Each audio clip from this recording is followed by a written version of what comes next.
Urban local ബോഡിയുടെ reforms അതില് ആന്ധ്ര, മധ്യപ്രദേശ്, മണിപ്പൂർ, തെലങ്കാന ഇവരൊക്കെ നടത്തി. Department of expenditure, ministry of finance ആണ് അവർ പറഞ്ഞിരുന്നു ഇത് നടത്തണം. അതുപോലെ അഡീഷണൽ റീഫോം ലിങ്കിങ് ബൊറോവിങ്ങിന് ഒരു അർഹത നേടിയിരിക്കുകയാണ്. Department of Expenditure to mobilize additional financial resources of rupees 2,731 crore through open market borrowings. Open market borrowings എന്ന് വെച്ചാൽ എന്താണ്? അവർക്ക് സ്റ്റേറ്റിന്റെ കാര്യങ്ങളൊക്കെ നടത്താൻ വേണ്ടിയിട്ട് മാർക്കറ്റിൽ നിന്ന് ഫണ്ട് കളക്ട് ചെയ്യാം. ജുഡീഷ്യൽ റിവ്യൂ, ഈ ടേം നമ്മൾ റിപ്പീറ്റഡ് ആയിട്ട് കേൾക്കുന്ന ഒരു ടേമാണ്. എന്താണ് ഈ ജുഡീഷ്യൽ റിവ്യൂ എന്ന് വെച്ചാൽ എന്താണ്? ജുഡീഷ്യൽ റിവ്യൂ എന്ന് വെച്ചാൽ എന്താണ്? അത് സുപ്രീം കോർട്ടിന് പിന്നെ സ്റ്റേറ്റിന്റെയും സെൻട്രലിന്റെയും ഭരണകാര്യത്തിലുള്ള ഇടപെടാം. അവരെ കറക്റ്റ് ചെയ്യാണ്. കോടതിയുടെ ഇടപെടൽ മൂലം കോടതി കറക്റ്റ് ചെയ്യുന്നതിനെയാണ് ജുഡീഷ്യൽ റിവ്യൂ എന്ന് പറയുന്നത്. Supreme Court has refused to treat the Central Vista project as a unique one, requiring greater or heightened judicial review. Judicial review is the power of judiciary to review any act or legislative and executive wings and to pronounce upon the constitutional validity when challenged by the affected person. അപ്പൊ ഇതില് കോടതി ഇടപെടേണ്ട ഒരു കാര്യമില്ല. ഈ judicial റിവ്യൂവിന്റെ കാര്യത്തിൽ മറ്റൊരു പ്രധാനപ്പെട്ട സംഗതി എന്ന് വെച്ചാൽ, ജുഡീഷ്യൽ റിവ്യൂവിന്റെ സമയത്ത് ലെജിസ്ലേച്ചറും എക്സിക്യൂട്ടീവും തമ്മിലുള്ള ഒരു വടംവലിക്ക് ഇത് കാരണമാവാൻ പാടില്ല. എന്ന് വെച്ചാൽ എന്താണ്? ഒരു അധികാര വടംവലി ലെജിസ്ലേച്ചറും എക്സിക്യൂട്ടീവും തമ്മിൽ ഉണ്ടാവാൻ പാടുണ്ടോ? പാടില്ല. The power of judicial review comes from the Constitution of India itself. Article ഏതൊക്കെയാണ്? ഈ ആർട്ടിക്കിൾ സൈഡിൽ എവിടെയെങ്കിലും നോട്ട് ചെയ്ത് പോവാ. നിരവധി ആൻസേഴ്സ് ഞാൻ പറയുന്ന GS എഴുതുമ്പോൾ നിരവധി ആൻസേഴ്സിൽ ഈ ജുഡീഷ്യൽ റിവ്യൂ ആയിട്ട് റിലേറ്റ് ചെയ്ത് 4-5 ആർട്ടിക്കിൾസ് ഉണ്ട്. ആർട്ടിക്കിൾ 13, 32, 136, 142, 147. ഞാൻ ഒരു ചെറിയ കാര്യം നിങ്ങളോട് പറഞ്ഞോട്ടെ. ഞാൻ ഇന്നലെ നമ്മുടെ കൊല്ലം ഫ്രാഞ്ചൈസിയിലുള്ള കുട്ടികളുമായിട്ട് സംസാരിക്കുകയായിരുന്നു. അപ്പോ കഴിഞ്ഞ വർഷം 1ാം റാങ്ക് കിട്ടിയ ആളുടെ മാർക്ക് എത്രയാണെന്നറിയാം?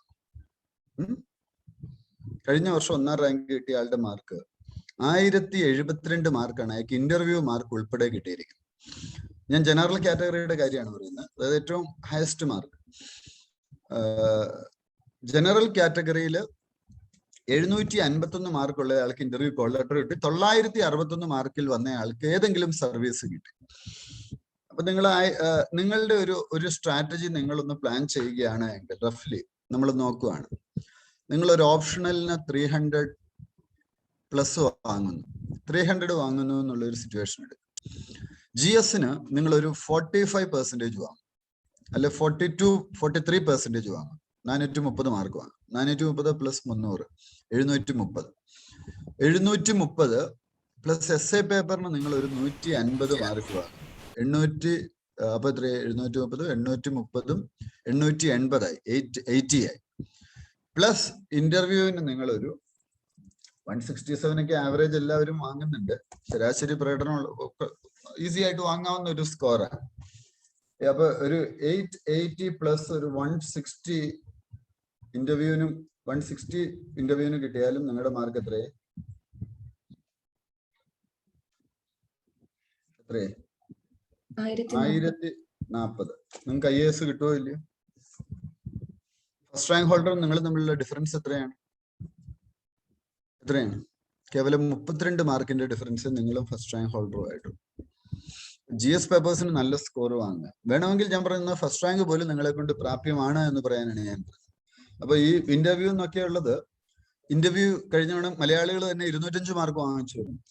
സപ്പോസ് നിങ്ങൾ ആ ഹയർ സ്കോർ ഇന്റർവ്യൂവിന് നേടുകയാണ്, 200 മാർക്ക്, 205 വാങ്ങിച്ചില്ല, 200 വാങ്ങിച്ചാൽ പോലും നിങ്ങൾക്ക് ഫസ്റ്റ് റാങ്ക് കിട്ടുമോ?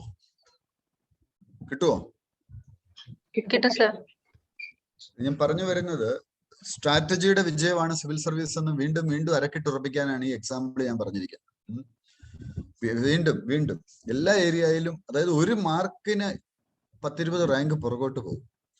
അതായത് മറ്റൊരു പ്രധാനപ്പെട്ട കാര്യം, ഫസ്റ്റ് റാങ്ക് ഹോൾഡറും സർവീസ് കിട്ടാത്ത ആളും തമ്മിലുള്ള മാർക്കിന്റെ അന്തരം എത്രയാണ്?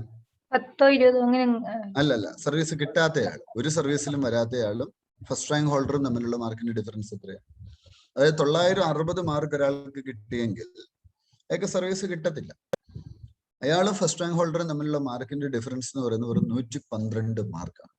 112 മാർക്ക്, കേവലം 112 മാർക്ക്. ഈ 112 മാർക്കൊക്കെ ചിലർ ഓപ്ഷണലിനൊക്കെ ചിലർക്ക് 180 170 ഒക്കെ ഉള്ളൂ.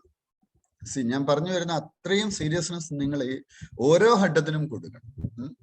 ആ ഘട്ടത്തിന് തന്നെ നമ്മുടെ ഫൈനൽ റാങ്കിങ്ങിലേക്ക് തന്നെ നോക്കി എനിക്ക് IAS ആണോ വേണ്ട, IPS ആണോ വേണ്ടത്, അത്രയും ഡെപ്ത് സ്ട്രാറ്റജിയിലേക്ക് പോകും, ഇൻഡെപ്ത് സ്ട്രാറ്റജിയിലേക്ക് തന്നെ പോകണം. കാര്യം ഈ രീതിയിൽ പോയാൽ ഇപ്പൊ 1040 ആണെങ്കിലും ഏകദേശം എനിക്ക് തോന്നുന്നു ഒരു ആദ്യത്തെ 300 400 റാങ്കിനുള്ളിൽ വരും. അപ്പോൾ ഏതാണോ വേണ്ടതെന്നുള്ളത് നിങ്ങൾ ഡിസൈഡ് ചെയ്യുക. സോ നല്ലൊരു സ്ട്രാറ്റജി തയ്യാറാക്കുക. നല്ലൊരു സ്ട്രാറ്റജി ഉണ്ടെങ്കിൽ നമുക്ക് ഈ എക്സാം ക്രാക്ക് ചെയ്യാൻ പറ്റും. സോ ഈ പറയുന്ന കാര്യങ്ങളൊക്കെ എഴുതി വെക്കുക. അതും വിശ്വാസമാണ് വേണ്ടത്. കുറെ ആകുമ്പോൾ കുറെ പിള്ളേർക്ക്, ഇന്നലെ എന്നെ ഒരു പയ്യൻ വിളിച്ചു, നേരത്തെ പഠിച്ചൊരു കുട്ടിയാണ്. അപ്പൊ പറഞ്ഞു ഇപ്പൊ കോൺഫിഡൻസ് കുറയുന്നു എന്ന് പറഞ്ഞു. അപ്പൊ അങ്ങനെ കോൺഫിഡൻസ്, അപ്പൊ ഞാൻ പറഞ്ഞു അക്കാഡമി ആയിട്ട് ബന്ധപ്പെട്ട് നിൽക്കണം. കോഴ്സ് കഴിഞ്ഞാൽ പിന്നെ അക്കാഡമി ആയിട്ട് ഒരു ബന്ധവും ഇല്ല. അപ്പൊ എന്താ പറ്റുക, കുറെ വേറെ അവരവരുടെ കാര്യങ്ങളുമായിട്ട് അങ്ങനെ അങ്ങ് പോകും. പിന്നെ അപ്പൊ എപ്പോഴും കണക്റ്റഡ് ആയിരിക്കും. നമ്മുടെ ഇടയ്ക്കിടയ്ക്കുള്ള ക്ലാസ്സുകളിലൊക്കെ കയറുകയും അങ്ങനെ വെൽ കണക്റ്റഡ് ആണ്. മെന്റർ മീറ്റിംഗിലും എല്ലാം കയറുകയും ചെയ്യും. നിങ്ങൾക്ക് തന്നെ ആ കോൺഫിഡൻസ് ഉണ്ടാവും. സോ ജുഡീഷ്യൽ റിവ്യൂ നമുക്ക് മെയിൻ പോയിന്റ് ഓഫ് വ്യൂവിലും വരുന്ന ഒരു കാര്യമാണ്. The power of judicial review is evoked to protect and enforce fundamental rights guaranteed in Part 3 of the Constitution. ഇപ്പൊ ഫണ്ടമെന്റൽ റൈറ്റ്സ് ഏത് പാർട്ടിലാണ് പറയുന്നത് ഒക്കെ ക്ലാരിറ്റി ഉണ്ടാവണം. Part 3-ലാണ്. Article 13 of the Constitution prohibits the Parliament and state legislatures from making laws that may take away or abridge the fundamental rights guaranteed to the citizens of India. അപ്പോൾ ഇതൊക്കെ main point of വ്യൂവിലുള്ള നല്ല current affairs ആണ്. Not ചെയ്ത് വെക്കണം. ഞാൻ പറഞ്ഞ പോലെ ഒരു ഇൻഡെക്സ് ഒക്കെ ഉണ്ടാക്കി ചെയ്യണം. Provisions of Article 13 ensure the protection of the fundamental rights and consider any law inconsistent with or in derogation of the fundamental rights as void. എല്ലാ ആർട്ടിക്കിളും കാണാതെ പഠിക്കാൻ പറ്റുമോ? പക്ഷെ ഒരു മേജർ ഒരു 20-25 ആർട്ടിക്കിൾസ് നിങ്ങൾക്ക് ബൈ ഹാർട്ട് ചെയ്യാൻ പറ്റത്തില്ലേ? പറ്റുമോ? ആ 20-25 ആർട്ടിക്കിൾ മതി. ആൻസേഴ്സിൽ പലയിടത്തും നമുക്കത് കോട്ട് ചെയ്യാൻ പറ്റുമോ? അത് മുറിയിലൊക്കെ ഒട്ടിച്ചു വെക്കണം. ഒരു മേജർ ഒരു 10-25. അത് പലതാണോ നോക്കുമ്പോൾ നിങ്ങൾ ഇത് പഠിക്കും. ഇത്രയേ ഉള്ളൂ സംഭവം. അടുത്ത പാർലമെന്റ് ബജറ്റ് സെഷനുമായി ബന്ധപ്പെട്ടാണ്. Budget session of parliament is expected to be held under similar COVID-19 safety measures and restrictions, including strict physical distancing norms that were in place for the monsoon session so far. There is no clarity on whether the question hour, which was suspended during the monsoon session as part of COVID-19 restrictions, will resume in the budget session. Parliament sessions edukkaanennullathu manasilakku. Article 85 requires that there should not be a gap of more than 6 months between two sessions of Parliament. Point is very important. 6 മാസത്തെ gap parliament 2 sessions തമ്മിൽ ഉണ്ടാവാൻ പാടില്ല. The Constitution does not specify when or for how many days Parliament should meet. അതിനെക്കുറിച്ച് പറഞ്ഞിട്ടില്ല എത്ര ദിവസം meet ചെയ്യണമെന്നുള്ളത്. Why parliamentary session important? Law making is dependent on when Parliament meets. Also, a thorough scrutiny of the government's functioning and deliberation on national issues can only take place when two houses are in session. ചർച്ചകൾ നടക്കണമെങ്കിൽ എന്ത് വേണം? 2 ഹൗസസും, രാജ്യസഭയും ലോക്സഭയും സെഷനിലായിരിക്കണം. Predictability in the functioning of Parliament is key to a well-functioning democracy. That's also important. The mercy plea of Rajiv case convict. അത് 2-3 ഡയമെൻഷനിലാണ് ചോദ്യം വരുന്നത്. Mercy പ്ലീയെ കുറിച്ച് ചിലപ്പോൾ ചോദ്യം വരും. പ്ലസ് പ്രസിഡന്റിന്റെ പാർഡനിങ് പവർ, ഗവർണറുടെ പാർഡനിങ് പവർ. ഇത് പഠിച്ചിരിക്കുക കേട്ടോ. നല്ല ക്ലാരിറ്റിയോടെ പഠിച്ചിരിക്കുക. പോസിബിൾ ക്വസ്റ്റ്യൻ അല്ലെങ്കിൽ മെയിൻ ഒരു ചോദ്യമായിട്ട്. Tamil Nadu governor Banwarilal Purohit has told the Supreme Court that decision on the mercy petition of AG Perarivalan, a convict serving a life sentence for the assassination of a former Prime Minister Rajiv Gandhi, will be taken within 4 weeks. 4 ആഴ്ചക്കുള്ള ആരംഭിക്കുന്നതാണ് പറഞ്ഞിരിക്കുന്നത്. Mercy petition അത് consider ചെയ്യുന്ന കാലഘട്ടത്തിൽ പറഞ്ഞിരുന്നു. പേരറിവാളന്റെ കാര്യം അറിയായോ? Well educated ആണ്, ജയിലിൽ കിടന്ന് പഠിച്ചു. എനിക്ക് തോന്നുന്നു പോസ്റ്റ് ഗ്രാജുവേഷനും എംഫിലും ഒക്കെ ജയിലിൽ നിന്ന് എടുത്തെന്ന് തോന്നുന്നു. നല്ല പുസ്തകങ്ങളൊക്കെ വായിക്കും. What is the issue?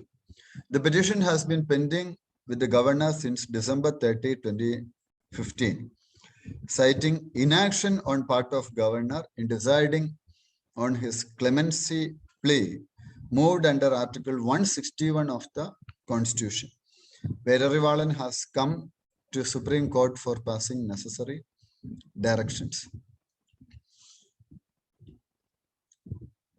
Article 161 എന്താണ്? ഗവർണറുടെ പാർഡനിങ് പവർ ആണ്. കമ്മ്യൂട്ട് ചെയ്യാം, സെന്റൻസ് വേണേൽ കുറയ്ക്കാം. ഏത് കാര്യത്തില്? സ്റ്റേറ്റ് എക്സ്റ്റെൻഡ് ചെയ്ത ലോയിലാണ് ഗവർണർക്ക് അധികാരമുള്ളത്. ആർട്ടിക്കിൾ 72 ആണെങ്കിലും അത് പ്രസിഡന്റിന്റെ pardoning power. That is wider than the pardoning power of the governor under Article 161.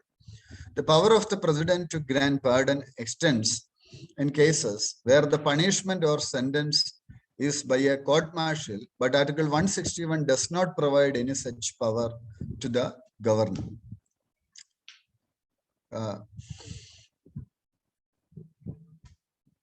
അപ്പോൾ ഇത് തമ്മിലുള്ള ഒരു പ്രധാനപ്പെട്ട വ്യത്യാസം ഇതാണ്. ഇത് മനസ്സിലായിക്കോണം. ഞാൻ നേരത്തെ കറണ്ട് അഫയേഴ്സ് ക്ലാസ്സിൽ പറഞ്ഞു തന്നിട്ടുള്ളതാണ്. അതായത് പ്രസിഡന്റിന്റെ പാർഡനിങ് പവറിൽ കോർട്ട് മാർഷലുമായി ബന്ധപ്പെട്ട ഇഷ്യൂസിലും പാർഡനിങ് പവർ ഉണ്ട്. എന്നാൽ ഗവർണറുടെ പാർഡനിങ് പവറിൽ അതില്ല. കോർട്ട് മാർഷൽ എന്ന് വെച്ചാൽ എന്താ? മേൽവിലാസം ശരിയാണെന്ന് പറഞ്ഞിട്ട് ഒരു സിനിമ ഉണ്ട്. മേൽവിലാസം ശരിയാണെന്നല്ല, എന്താണ് ഒരു സുരേഷ് ഗോപിയുടെ ഒരു പടം, മിലിറ്ററിയുടെ, അതിന്റെ പേരെന്തായിരുന്നു ആ പടത്തിന്റെ? മേൽവിലാസം. യെസ്, അത് കോർട്ട് മാർഷലിന്റെ ഒക്കെ ഒരു ബാക്ക്ഗ്രൗണ്ട് ആണ് സിനിമ പറയുന്നത്. അപ്പോ ഇതില് ഗവർണർക്ക് അധികാരം ഇല്ല എന്നുള്ളത് മനസ്സിലാവും. President can grant pardon in all cases where the sentence given is sentence of death, but pardoning power of governor does not extend to death sentence cases. Kerala Assembly rejects motion to remove speaker.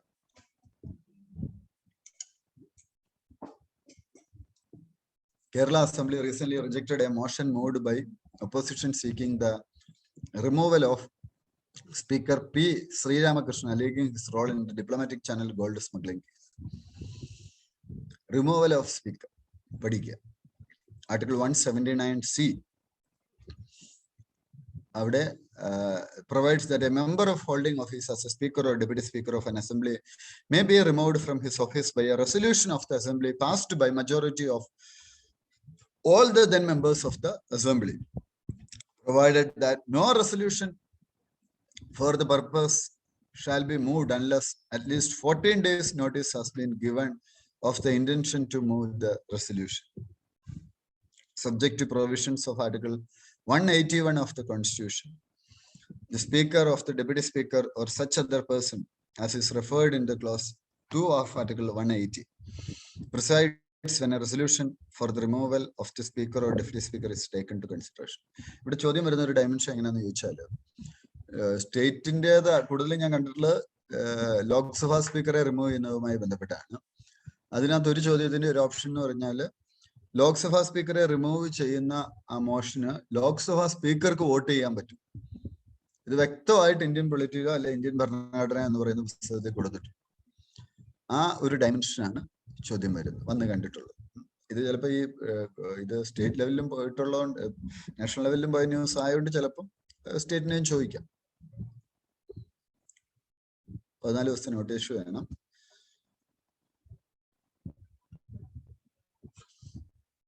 Prevention of cruelty to animals act, PETA act എന്താണ്? seizure and confiscation of animals while responding to a petition. Sender's response came after last week court asked to amend a rule in the act pertaining to confiscation of animals before an accused is convicted under the legislation. Buffalo Traders Welfare Association avarൊരു plea കൊണ്ടുവന്നു. Validity of the rules that allow authorities to seize vehicles used in cattle transportation and send the animals to shelters. The petition pointed out that the transporters, farmers and cattle traders were being threatened since the rule were notified. പോത്ത് കച്ചവടക്കാരാണ് ഇതിനെതിരെ കോടതിയെ സമീപിച്ചിരിക്കും.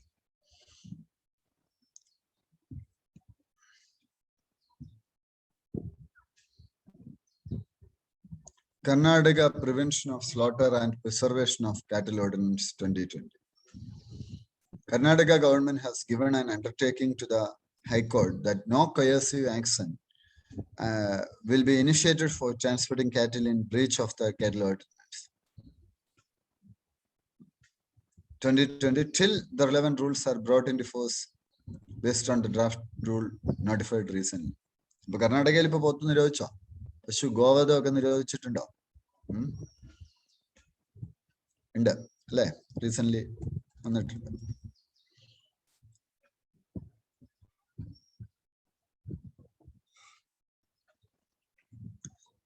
PLI scheme എന്താണ്? കഴിഞ്ഞ ദിവസം കണ്ടത് എന്താണ്?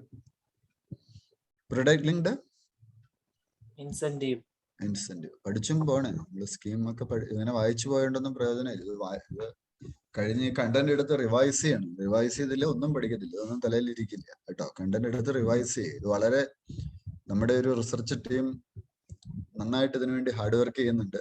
അവര് രാത്രി പകലാക്കിക്കൊണ്ടാണ് ഇത്രയും കണ്ടന്റുകൾ ഡെവലപ്പ് ചെയ്യുന്നത്. രണ്ടാമത് വീണ്ടും നമ്മൾ already topic wise current affairs cover ചെയ്തതാണ്. ഒന്നുകൂടെ അവർ മന്ത് വൈസ് നിങ്ങളെ ഹെൽപ്പ് ചെയ്യാൻ വേണ്ടിയിട്ടാണ് ചെയ്യുന്നത്. നിങ്ങളത് യൂസ് ചെയ്യണം. അതിന്റെ പിന്നിൽ ഒരുപാട് പേരുടെ എഫേർട്ട് ഉണ്ട്. ഒരു ടീം ലീഡറുടെ നേതൃത്വത്തിൽ ഒരുപാട് പേരുടെ എഫേർട്ട് ഉണ്ട്. What is anaemia? ഇന്നലെ ഒരു കറണ്ട് അഫയേഴ്സിന്റെ എക്സാം ഉണ്ടായിരുന്നു, മന്ത്ലി കറണ്ട് അഫയേഴ്സ്. അതെ.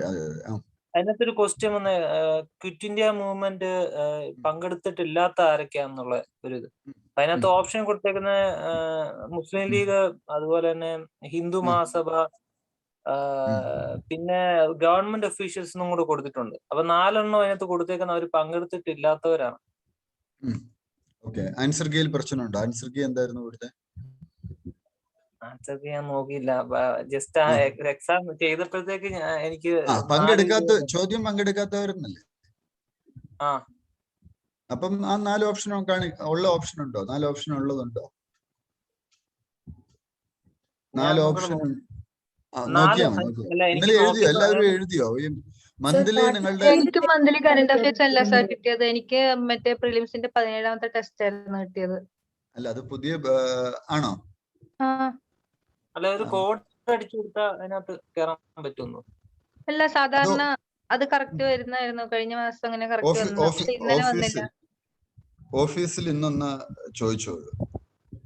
ഞാൻ ഇന്നലെ ഈവനിങ് ചെയ്തു, അതോട്ട് പിന്നെ ഓഫീസിൽ വിളിക്കാതിരുന്നു. അതായിരുന്നു കിട്ടിയത്. ഓഫീസിൽ ഒന്ന് ചോദിച്ചാൽ മതി. ഓഫീസിൽ ചോദിച്ചാൽ അവരത് ഇട്ട് തന്നോളൂ. അല്ലെ ഒന്നുകൂടി ഇടാൻ ഞാൻ അവരോട് പറഞ്ഞാൽ മതി. ഇൻ കേസ് നിങ്ങൾക്ക് ആർക്കെങ്കിലും എഴുതാൻ പറ്റിയിട്ടില്ല കേട്ടോ. ഞാൻ പറഞ്ഞു. ആൻസർ ഗവൺമെന്റ് ഒഫീഷ്യൽസ് ആണ് സർ. ഗവൺമെന്റ് ഒഫീഷ്യൽസ് എന്നുണ്ടോ? ആൻസർ അതാണ്. പങ്കെടുത്തവരാണ് സാർ ക്വസ്റ്റ്യൻ അത് ചോദിച്ചിരിക്കുന്നത്. ആണോ? അപ്പൊ ആൻസർ കറക്റ്റ് ആണോ? എന്താണ് അതിനകത്ത്? ഏതാ ചോദ്യം? എന്തായിരുന്നു? പങ്കെടുത്തവരാണ് ചോദ്യം. അപ്പൊ ആൻസർക്ക് ഈ പ്രോബ്ലം ഉണ്ടെന്നാ പറഞ്ഞു അല്ലേ? ഇങ്ങനെയാണോ പറഞ്ഞത്? Hello sir. ക്വസ്റ്റ്യൻ എന്തായിരുന്നു? അല്ല സർ, പ്രിലിംസിന്റെ ക്വസ്റ്റ്യൻ ഇന്നലെ വന്നിട്ടുണ്ടായിരുന്നു. അപ്പോൾ എനിക്ക് ഇത് രണ്ടും കിട്ടിയിട്ടില്ലായിരുന്നു. അത് ഏത് ബാച്ച്? പാർവതി ഏത്? ജൂൺ ബാച്ച് അല്ലേ? അപ്പൊ ഇവർക്ക് എങ്ങനെ കിട്ടുക? ഇവരും അതേ ബാച്ച് അല്ലേ? എന്തേലും വന്നിട്ടില്ലേ സർ? അത് എവിടുന്നാ എടുത്തത്? നിങ്ങൾ എവിടുന്നാ എടുത്തതെന്ന് പറഞ്ഞു കൊടുത്തേ പാർവതിക്ക്. എവിടുന്നാ എടുത്തത്? ക്ലാസ് പ്ലസ് ഓൺ ചെയ്യുമ്പോൾ അവിടെ നമ്മുടെ സ്റ്റാർട്ടിംഗിൽ തന്നെ ഉണ്ടാവും പ്രിലിംസിന്റെ. ജൂൺ ബാച്ചിന്റെ എടുക്കുമ്പോൾ എടുക്കണം. ഏതെടുക്കണം? ജൂൺ ബാച്ചിന്റെ ഇതില് മുകളിൽ കൊടുത്തിട്ടുണ്ട് അസൈൻമെന്റ്, അനൗൺസ്മെന്റ് എന്നൊക്കെ പറഞ്ഞാൽ ടെസ്റ്റ് എടുക്കണം. ടെസ്റ്റ് എടുത്താല് ഇത് കിട്ടും. അതാണ് അങ്ങനെയാണ്. സാർ അങ്ങനെ തന്നെ ചെയ്യില്ല. അതിൽ പൊളിറ്റി കഴിഞ്ഞ പൊളിറ്റി മാത്രം അതുവരെ വന്നിട്ടുള്ളൂ. എന്നാ ഓഫീസിൽ ചോദിക്കും. ചിലപ്പോ ജൂൺ ബാച്ചിലായിരിക്കില്ല പാർവതി കിടക്കുന്നത്, ഏതെങ്കിലും ബാച്ച് മാറിയായിരിക്കും കിടക്കുന്നത്. അങ്ങനെ ഉണ്ടോ? അങ്ങനെ നേരത്തെ 1-2 പേർക്ക് ചില ബുദ്ധിമുട്ടുകൾ വന്നു. ഒന്ന് ഓഫീസിലൊന്നും ബന്ധപ്പെട്ടാൽ മതി. ഒരു 9:30 കഴിയുമ്പോൾ ഓഫീസിൽ വിളിച്ചു. ശരി sir. What is anemia? Indian women and children are overwhelmingly anemic according to National Family Health Survey 2019-20. The condition of having lower than normal number of red blood cells or quantity of hemoglobin, അതാണ് anemia അല്ലേ? ഇതൊക്കെ UPSCയുടെ സ്ഥിരം favourite സാധനമാണ് കേട്ടോ. നമ്മൾ വിചാരിക്കുക ഇത്ര simple ആയിട്ടുള്ള സാധനമൊക്കെ ചോദിക്കും. UPSC ഇതൊക്കെയാ ചോദിക്കുന്നത്. It can make one feel tired, cold, dizzy and irritable and short of breath among other symptoms. അനീമിയയെ കുറിച്ചുള്ള പൊതുവായ കാര്യങ്ങൾ മനസ്സിലാക്കുക. A diet which does not contain enough iron, folic acid and vitamin B12 is a common cause of anemia. Vitamin B12 എവിടുന്ന് കിട്ടും?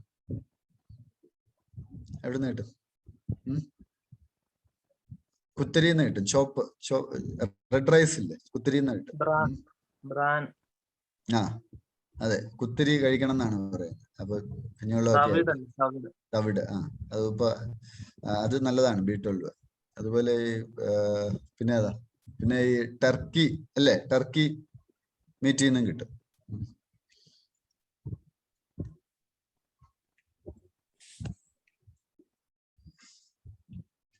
Why is anemia so high in the country?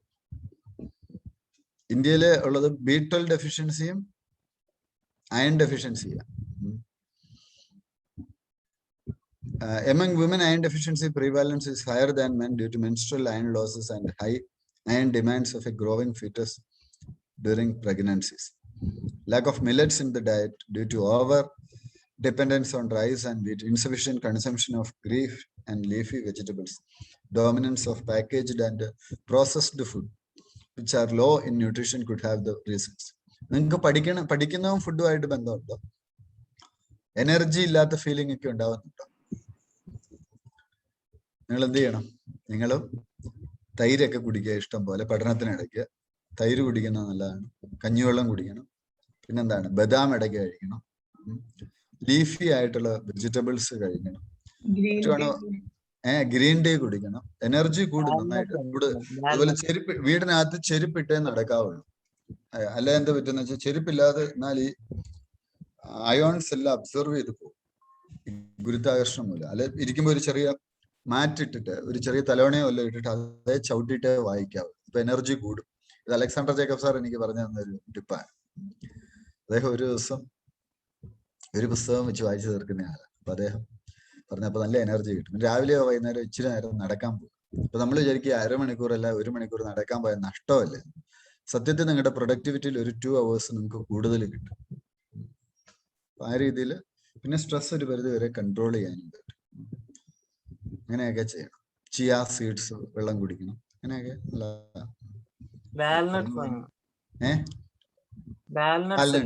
വാൽനട്ട്സും നല്ലത്. Walnut, avocado ഒക്കെ നല്ലതാണ്.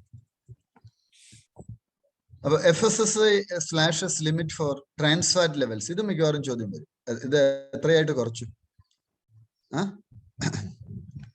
അത് 5% ഈ trans fat. അപ്പൊ India വേൾഡിന്റെ heart attack capital ആയിട്ട് മാറി. അപ്പൊ അത് എത്രയായിട്ട് കുറച്ചു? അത് 2021 3%. അതും കൺഫ്യൂസിങ് ആണ്. അങ്ങനത്തെ ചോദ്യമാണ് UPSC എടുത്തെടുത്തത്. 2022 2%. ഇങ്ങനെയാണ് കുറയ്ക്കാൻ പോകുന്നത്. ഫുഡ് മരുന്നാണോ? ഫുഡ് ഔഷധമാണെന്നാ പറയുന്നത്. അപ്പൊ നമ്മൾ പലപ്പോഴും കഴിക്കുന്ന ഔഷധമായിട്ടുള്ള ഫുഡാണോ? അല്ല. അപ്പൊ അതുപോലെ ഈ revised edible refined oils, vanaspati, margarine, bakery, ഇത് നിങ്ങൾക്ക് നല്ലൊരു example case study, real case study കൊണ്ടുവരാവുന്ന വിഷ്ണു, എന്റെ സുഹൃത്ത് വിഷ്ണു നിങ്ങളോട് ഇന്ററാക്ട് ചെയ്യാൻ വന്നില്ല. തമിഴ്നാട്ടിൽ ഒരു ഗ്രാമം വിഷ്ണുവിന്റെ പേര് നൽകിയ കളക്ടർ ഫസ്റ്റ് അറ്റംപ്റ്റിൽ IAS വിഷ്ണു വന്നില്ലേ, ഓർക്കുന്നുണ്ടോ? കുറച്ച് വിഷ്ണു അവിടെ നടത്തിയ ഒരു പ്രൊജക്ട്. വിഷ്ണു ചെയ്തെന്താന്ന് വെച്ചാൽ നമ്മുടെ ഈ നാട്ടിലെ ഈ സ്ഥിര ഈ തട്ടുകടയിൽ നിന്ന് ബജ്ജിയും പരിപ്പൂടയൊക്കെ വാങ്ങിച്ചു കഴിക്കുന്നവർ. എൻ്റെ ഒരു ഫ്രണ്ട് ഈയിടെ മരിച്ചു. ചേട്ടൻ്റെ കൂടെ പഠിച്ചതാണ്, എൻ്റെയും ഫ്രണ്ടായിരുന്നു. വലിയ ഏജൊന്നും ഇല്ല. അപ്പൊ ഇയാൾക്ക് ഹാർട്ട് അറ്റാക്ക് നേരത്തെ വന്നിരുന്നു. അത് കഴിഞ്ഞ് ഒരു വർഷത്തോടെ കഴിഞ്ഞപ്പോഴേക്കും ആള് മരിച്ചു. അപ്പൊ ഞങ്ങളിങ്ങനെ ചോദിച്ചപ്പോൾ പുള്ളി പറഞ്ഞു എപ്പോഴും ഈ തട്ടുകടയിൽ നിന്ന് പോയിട്ട് ഈ ബജ്ജിയും ഇതും എല്ലാം കഴിക്കുമായിരുന്നു. അപ്പൊ ഇതിനകത്ത് എണ്ണയുടെ പ്രശ്നം എന്താ ഇവന്മാരുടെ? ഈ തട്ടുകടയുടെ എണ്ണയുടെ പ്രശ്നം എന്താണ്? ഉപയോഗിച്ചു തന്നെ മൾട്ടിപ്പിൾ ടൈംസ് ആണ് അത്. ആകെ പ്രശ്നമാണ്. അപ്പൊ അപ്പൊ ഈ വിഷ്ണു ചെയ്ത ഒരു പ്രൊജക്ട് നിങ്ങൾക്ക് ഇത് കേസ് സ്റ്റഡി ആയിട്ട് ഇവിടെ കൊണ്ടുവരാം. പുള്ളി ചെയ്തതെന്ന് വെച്ചാൽ ഇവരെന്തുകൊണ്ടാണ് ഇത് ഈ എണ്ണ എന്തുകൊണ്ടാണ് അവർ ഉപയോഗിക്കുന്നത്? റീസൺ എന്താ? ബേസിക് റീസൺ എന്താ? എക്കണോമിക് അവർക്കത് പുതിയ എണ്ണ യൂസ് ചെയ്താല് അവർക്ക് ആവശ്യത്തിന് വില കിട്ടത്തില്ല. അപ്പൊ എന്ത് ചെയ്തു എന്ന് വെച്ചാല് ഇവര് ഡിസ്ട്രിക്ട് അഡ്മിനിസ്ട്രേഷൻ തന്നെ ഇത് റീപർച്ചേസ് ചെയ്തു ഓയില്. എന്നിട്ട് അതെന്തിനു വേണ്ടി യൂസ് ചെയ്യും? അതെനിക്ക് തോന്നുന്നു ബയോഫ്യൂവൽസിന് വേണ്ടിയിട്ടോ അങ്ങനത്തെ പർപ്പസിന് വേണ്ടിയാണ് യൂസ് ചെയ്യുന്നത്. നിങ്ങൾ അടിച്ചു കൊടുത്തേ കാണാം, നെറ്റിൽ അടിച്ചു കൊടുത്തേ കാണാം അത് അവിടെ നടത്തിയ ഇടപെടലുകൾ. അപ്പൊ ഇതൊരു നല്ലൊരു സംഗതിയാണ്. അങ്ങനെയുള്ള ഈ ഇടയ്ക്ക് ഒരു ആക്ടർ സിദ്ധാർത്ഥ് ശുക്ല. അതെ അതെ. അത് ഹാർട്ട് അറ്റാക്ക് മൂലമാണ്. ട്രാൻസ്ഫാറ്റിന്റെ ഈ ജങ്ക് ഫുഡില്ലേ, നമ്മളെപ്പോഴും പിസ്സയും അല്ലെ ബർഗറും പെപ്സിയും ഒക്കെ കഴിക്കുമ്പോൾ പെപ്സിയിലൊക്കെ എന്തുണ്ട്? ട്രാൻസ്ഫാറ്റ് കൂടുതലാണ് അല്ലേ? ആണോ? ആർട്ടിഫിഷ്യൽ എങ്ങനെയാ ഇത് ഫോം ചെയ്യുന്നത്? Artificial trans fats are formed when hydrogen is made to react with the oil to produce fats resembling pure ghee or butter. In our diet, the major sources of artificial trans fats are partially hydrogenated vegetable oils, vanaspati, margarine, while the natural trans fats are present in meats and dairy products.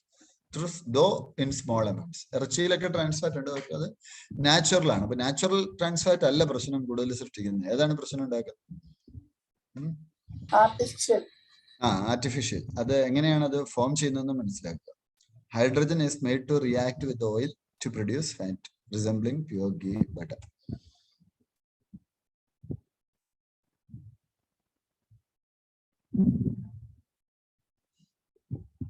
Panels to study NFHS findings.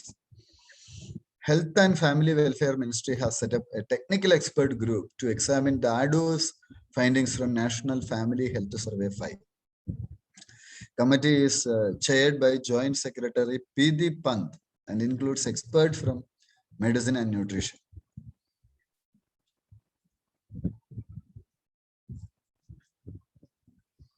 The survey provides data of states and union territories on our 130 parameters.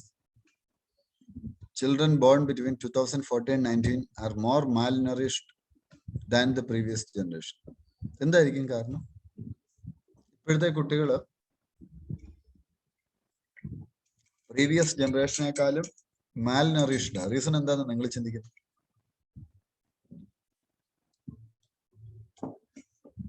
എന്താ reason? Dietary issues. Dietary issues ഉണ്ട്. കുറച്ചുകൂടെ ഒന്ന് explain ചെയ്യാം. ഈ junk food ഒക്കെ കഴിക്കുന്നു. അതാണ് basic issue. The return of bird flu. Kerala.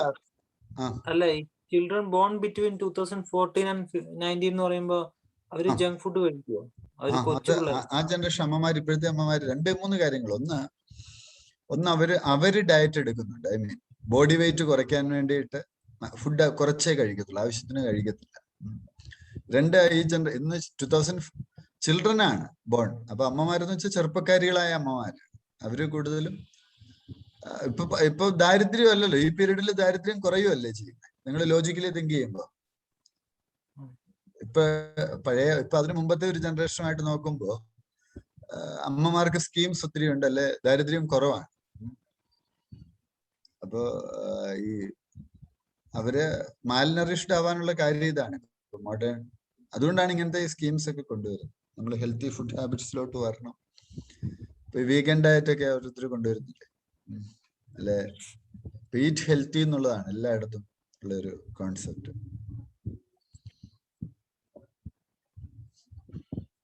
പിന്നെ ചൈൽഡ് മോർട്ടാലിറ്റിയുടെ ഒക്കെ റേറ്റ്സ് കൊടുത്തിട്ടുണ്ട്, ഫൈൻഡിങ്സ്. അത് നിങ്ങൾക്ക് വേണേൽ ആൻസേഴ്സിലൊക്കെ മെയിനിൽ കൊണ്ടുവരാം. ബേർഡ് ഫ്ലൂ കേരളത്തിലൊക്കെ വന്നു. കേരളത്തിൽ എവിടെ ഉണ്ട്? കേരളത്തിൽ കുട്ടനാട്, താറാവ്, Rajasthan, Madhya Pradesh, Haryana. H5N1, H7N1.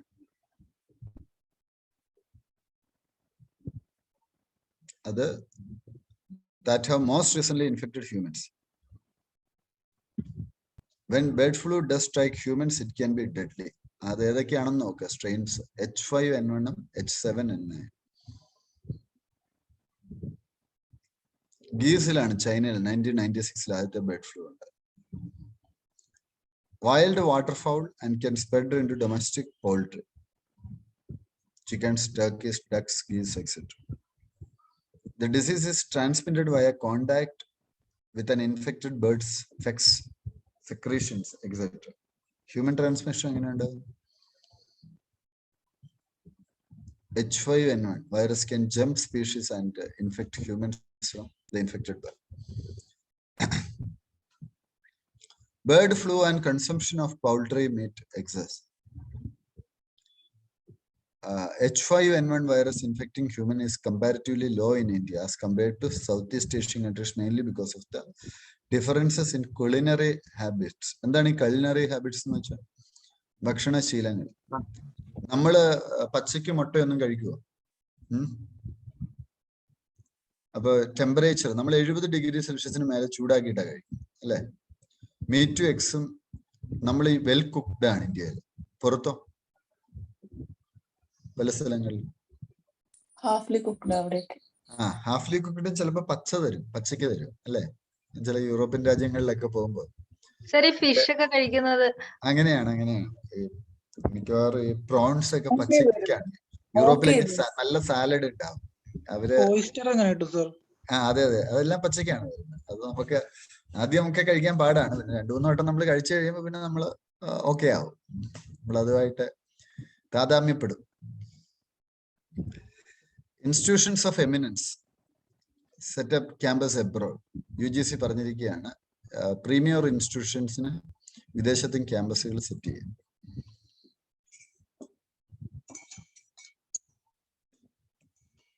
PMKY Pradhan Mantri Kaushal Vikas Yojana will be launched soon.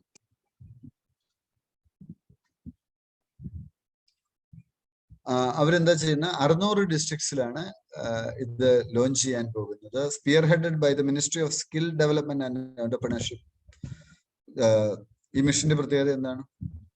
Skill India mission 3 ആണ്. അപ്പൊ ഇതിന്റെ ഗുണം എന്താണ്? Skill India mission PMKY 30 envisages training of 8 lakh candidates over the scheme period 2020-2021. ഇത് അവർക്ക് വേണ്ട സ്കിൽസ് ആണ്. സ്കിൽസ് ഡെവലപ്പ് ചെയ്യുക. കാരണം നമ്മളിപ്പോ സ്കിൽ ഷോർട്ടേജ് ആണ് നമ്മൾ ഫേസ് ചെയ്യുന്നത്. അതാണ് ഇഷ്യൂ. അപ്പൊ സ്കിൽ ഷോർട്ടേജിനെ നേരിടാൻ വേണ്ടി ഈ ഒരു സംഗതി വരുന്നതെന്നുള്ളത് മനസ്സിലാക്കാം.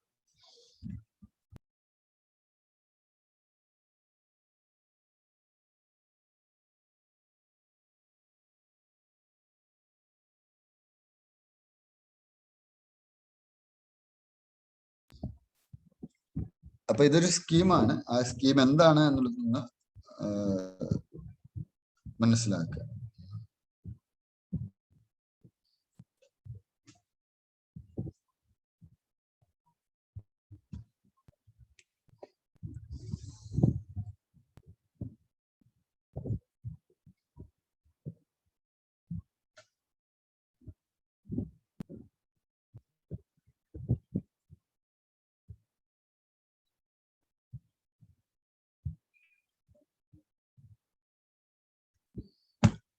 അടുത്ത ഒരു ടോപ്പിക്, നമുക്ക് ഇന്ത്യയുടെ ഇപ്പോഴത്തെ ഒരു പ്രശ്നം എന്ന് വെച്ചാൽ യങ് പോപ്പുലേഷൻ ഒത്തിരി കൂടുതലാണ്. യങ് പോപ്പുലേഷൻ കൂടുതലാണ്, പക്ഷെ സ്കില്ലുള്ള പോപ്പുലേഷൻ വളരെ കുറവാണ്. എംപ്ലോയബിൾ സ്കില്ലില്ല പലർക്കും. അതുകൊണ്ടാണ് സ്കിൽ സർട്ടിഫിക്കേഷൻ സ്കീംസ് കൊണ്ടുവരുന്നത്.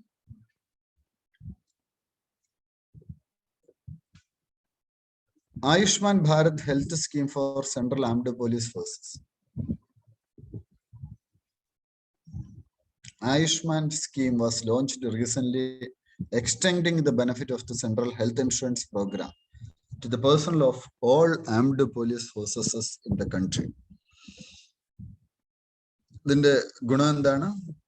CAPF 28 ലക്ഷം പേഴ്സണലുണ്ട്. CAPF എക്സാം ഒക്കെ എഴുതിയാൽ നിങ്ങൾക്ക് എന്ത് കിട്ടും? അസിസ്റ്റന്റ് കമാൻഡന്റ് ആയിട്ട് ജോയിൻ ചെയ്യാം അല്ലെ? 27 വയസ്സിൽ താഴെയാണെങ്കിൽ നിങ്ങൾക്ക് എക്സാം എഴുതാം. 7 വർഷത്തിനുള്ളിൽ IPS കൺഫർ ചെയ്ത് കിട്ടും. ഇപ്പോഴും ക്ഷണിച്ചിട്ടുണ്ട്.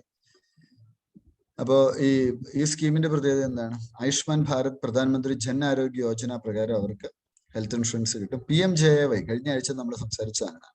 ലോകത്തിലെ ഏറ്റവും വലിയ ഹെൽത്ത് ഇൻഷുറൻസ് സ്കീമിൽ നിന്ന് വരാൻ സാധ്യതയുള്ള ഒരു ചോദ്യമാണ്. വേൾഡിലെ തന്നെ ഏറ്റവും വലിയ ഹെൽത്ത് ഇൻഷുറൻസ് സ്കീം 10.7 കോടി ആളുകളെ കവർ ചെയ്യും. പ്രീ എക്സിസ്റ്റിംഗ് ഡിസീസസ് കവർ ചെയ്യും. റെസ്ട്രിക്ഷൻസ് ഇല്ല.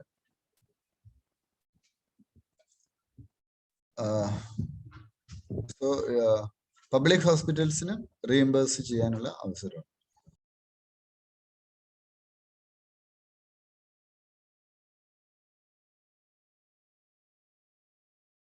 ഓക്കെ, അടുത്ത ഒരു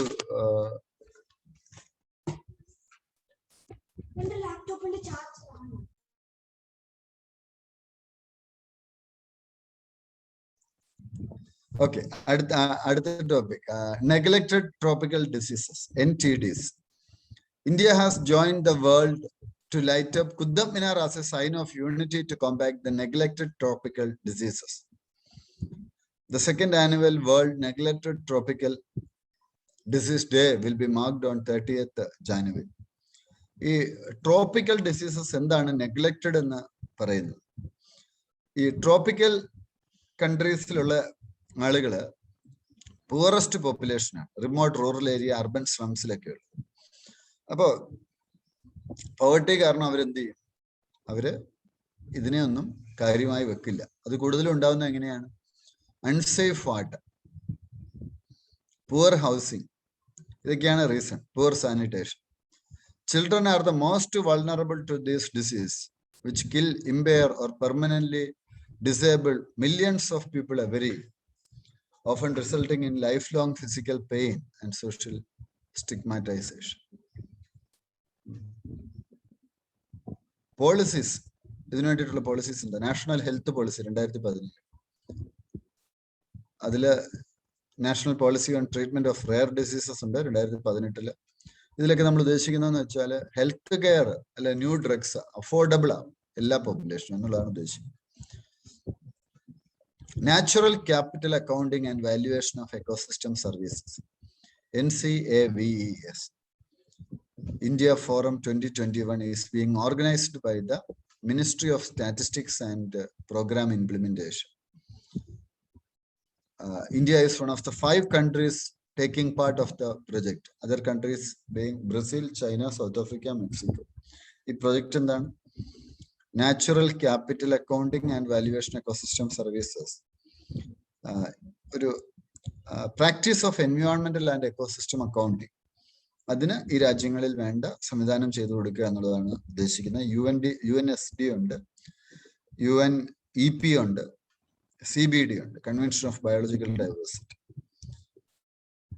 2021 വരെയാണ് അതിന്റെ പീരീഡ്. Natural capital accounting. അപ്പൊ നമുക്ക് നമ്മുടെ എൻവയോൺമെന്റ്, നമുക്ക് ആ നാച്ചുറൽ ക്യാപിറ്റൽ എന്തുമാത്രം ഉണ്ട്, ഇതൊക്കെ ഒന്ന് അനലൈസ് ചെയ്യുക, അതൊക്കെ ഒന്ന് മനസ്സിലാക്കുക. ഇതാണ് നമ്മളിവിടെ പ്രധാനമായിട്ടും ഉദ്ദേശിക്കുന്നത്.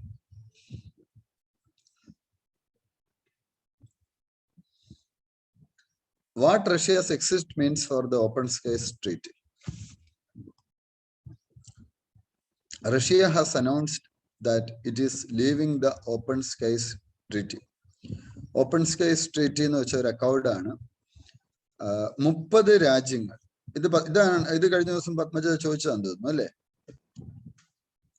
30 countries allows participate to fly unmanned reconnaissance flight over any part of their fellow member states. അതായത് യുദ്ധവിമാനങ്ങൾ അല്ലാത്ത വിമാനങ്ങൾക്ക് ഈ ഓപ്പൺ സ്കൈ ട്രീറ്റി പ്രകാരം എന്ത് ചെയ്യാൻ പറ്റും?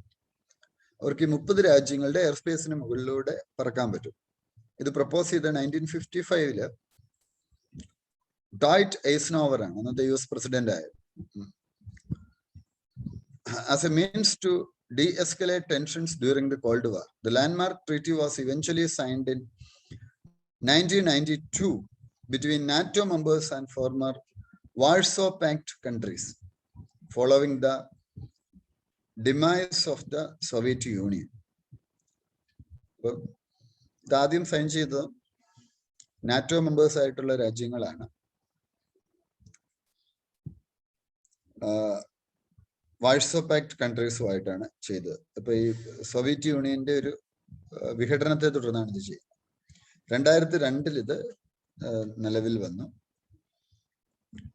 Including key players US and Russia, along with the one non-ratifying member, കിർഗിസ്ഥാനുമാണ്. ഇതിന്റെ ഉദ്ദേശം എന്താണ്? ഈ രാജ്യങ്ങളുടെ ഇടയിലൊക്കെ ഒരു ഓപ്പൺനെസ് ക്രിയേറ്റ് ചെയ്യുക, അതുപോലെ ആക്സിഡന്റൽ വാർ ഒഴിവാക്കുക. വിമാനങ്ങൾ പറക്കുമ്പോൾ ചിലപ്പോൾ പ്രശ്നങ്ങളൊക്കെ ഉണ്ടാവും. Under the treaty, a member state can spy on any part of the host nation with the latter's consent. അവരുടെ കൺസെന്റോട് കൂടി വിമാനങ്ങൾ പറപ്പിക്കാം, സ്പൈ ചെയ്യാം. A country can undertake aerial imaging, മേളിൽ നിന്ന് ഫോട്ടോ എടുക്കാം, over the host state after giving notice of 72 hours. Information gathered such as troop movements, military exercise, missile deployments has to be shared with all member states. അപ്പൊ ഇത് ഇങ്ങനെയുള്ള ഒരു open sky policy കൊണ്ടുള്ള ഒരു ഗുണം എന്താണ്? Open sky treat കൊണ്ടുള്ള ഗുണം എന്താണ്? ഏറ്റവും പ്രധാനപ്പെട്ട കാര്യം IR-ഉമായിട്ട് റിലേറ്റ് ചെയ്ത ടോപ്പിക്കാണ്. ഏറ്റവും പ്രധാനപ്പെട്ട ഒരു സംഗതി എന്താണ്? Confidence building. എന്തുകൊണ്ട് കോൺഫിഡൻസ് ബിൽഡ് ആവും? റീസൺ എന്താ? കോൺഫിഡൻസ് ഒരു മ്യൂച്വൽ ട്രസ്റ്റ് വരും. അതായത് പിന്നെ അവര് തമ്മിൽ ഒരു അങ്ങോട്ടും ഇങ്ങോട്ടും നോക്കാൻ കഴിയും. ഇവിടെ എന്തെങ്കിലും മൂവ്മെന്റ്സ് ഉണ്ടോ അല്ലെ ഇല്ലയോ അങ്ങനത്തെ കാര്യങ്ങളൊക്കെ അറിയാൻ പറ്റും. അതാണ് ഒരു പോസിറ്റീവ് സൈഡ്. പിന്നെ വേറെന്താണ് ഇത്തരം പോളിസീസിലെ ഗുണം എന്താണ്?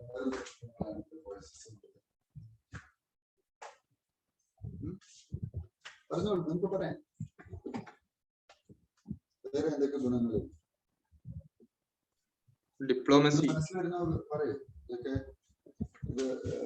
ഇതെല്ലാം തന്നെ പ്രധാനപ്പെട്ട ടോപ്പിക്കാണ്. മനസ്സിൽ വരുന്ന വ്യൂസ് ഒക്കെ പറയും.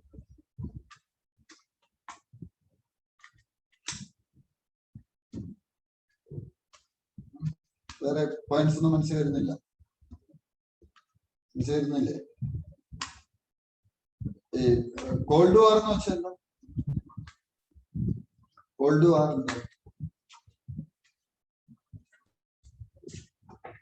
ഒരു യുദ്ധത്തിന്റെ ഒരു പ്രതീതി നിലനിൽക്കുക. എപ്പോ വേണം യുദ്ധം ഉണ്ടാകാമായിരുന്നു. കോൾഡ് വാറിന്റെ ശീത യുദ്ധത്തിന്റെ സമയത്ത് ആരൊക്കെ തമ്മിലായിരുന്നു കോൾഡ് വാർ? USA തമ്മിൽ. അപ്പൊ ഇത്തരത്തിലുള്ള measures it is good or bad? Actually good അല്ലെ? ഇപ്പൊ ഇന്ത്യ, ഞാൻ പറയുന്ന ഇപ്പൊ പലപ്പോഴും ഡയലോഗ് ഉണ്ടാവില്ല. ഇന്ത്യയും പാകിസ്ഥാനും തമ്മിൽ ചർച്ചകളൊക്കെ നിർത്തിവെക്കും. ഇതാണോ നല്ലത്? ചർച്ചകൾ ഉള്ളതാണോ നല്ലത്? ചർച്ചകൾ ഉള്ളതാണ് അല്ലെ? മാക്സിമം ചർച്ചകളിലേക്ക് ഒരു കാലഘട്ടത്തിൽ വളരെ പോസിറ്റീവായിട്ട് പർവേസ് മുഷറഫും വാജ്പേയിയും ഭരിച്ചിരുന്ന കാലഘട്ടത്തിൽ നല്ല രീതിയിൽ അത് വന്നത്. അതിനെ പാകിസ്ഥാൻ ആർമി തുരങ്കം വെച്ചതാണ്. അവരെന്ത് ചെയ്തെന്ന് വെച്ചാൽ, ഈ പർവേസ് മുഷറഫ് നല്ലൊരു ലീഡറായി, പുള്ളിയും അതുപോലെ വാജ്പേയി നല്ല ലീഡറായി, ഫോറിൻ പോളിസി ഒക്കെ ആയിട്ട് ബന്ധപ്പെട്ട് നല്ല ആശയങ്ങളുണ്ട്. ആർമി ജനറൽ ആയിരുന്നു, പാകിസ്ഥാന്റെ ആർമി ജനറൽ ആയിരുന്നു. പക്ഷെ എന്ത് ചെയ്യുന്ന വെച്ചാൽ എപ്പോഴും പാകിസ്ഥാനിലെ ഒരു പ്രശ്നം, ഇവന്മാർക്ക് പ്രശ്നം വേണം, ഇന്ത്യയും പാകിസ്ഥാനുമായിട്ട് ഇവന്മാർക്ക് പ്രശ്നം വേണം, എന്നാലേ ആർമിക്ക് കൺട്രോൾ കിട്ടും. ഒരു ഷാഡോ ഗവൺമെന്റ് ആണല്ലോ എപ്പോഴും പാകിസ്ഥാനെ ഭരിക്കുന്നത്. ആർമിയുടെ നിയന്ത്രണത്തിലുള്ള ഒരു ഗവൺമെന്റ് ആണ് ഭരിക്കുന്നത്. അപ്പൊ ഈ പ്രശ്നങ്ങളൊക്കെ സോൾവ് ആയി കഴിഞ്ഞാൽ ഈ ആർമിക്ക് വാല്യൂ കിട്ടാത്തതുകൊണ്ട് ഉടനെ അവന്മാർ എന്ത് ചെയ്യും? പ്രശ്നം സൃഷ്ടിക്കും, എന്നെ തുരങ്കം വെക്കും. അതാണ് ഇവിടുത്തെ ഒരു പ്രശ്നം.